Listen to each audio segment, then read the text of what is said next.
because the thing is, we don't have enough information right now.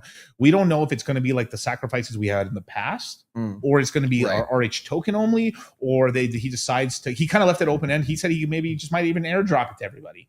So who qualifies for the airdrop?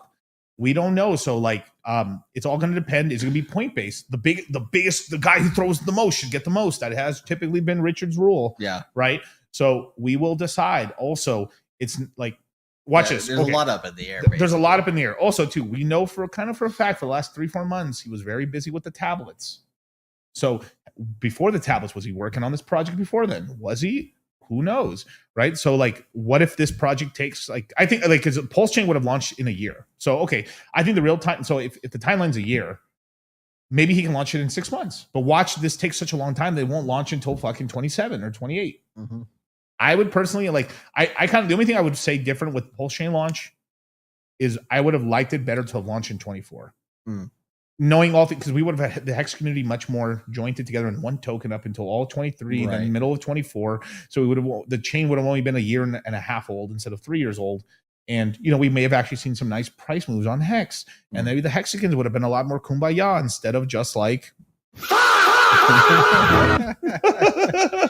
Before you go on the next one, Kyle, can you go back there? The life is boosted one. I was like, that'd be hilarious, bro. But you know why? Why? Because we're getting runs in the streets. Yeah, we run the streets. So dumb. But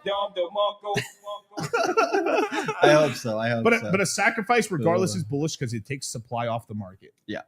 I do believe the sacrifice is going to it's not going to get as much Ethereum and USDC as previous sacrifices. Even if Richard got back on YouTube, maybe if he did a 3-month run of YouTube, possibly the sack could be maybe half of Pulse Chain. But because of how wrecked the community is right now and where we're at in the market, like it's going to be less subscribed regardless. There's tons of people say they're not going to sacrifice, but that's a fucking lie.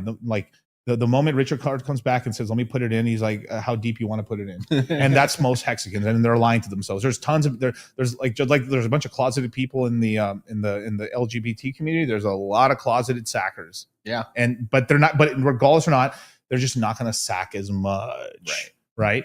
But that's also could be possibly bullish because if the coin takes forever to launch, that takes supply off the market. Most people are going to sacrifice Hex, Pulse Chain, PulseX. The majority of people, if they need to follow it, they're going to buy. So overall, I think it's a net good because it gets rid of supply and it will help the ecosystem tokens move, which is nice. So any price action to the upside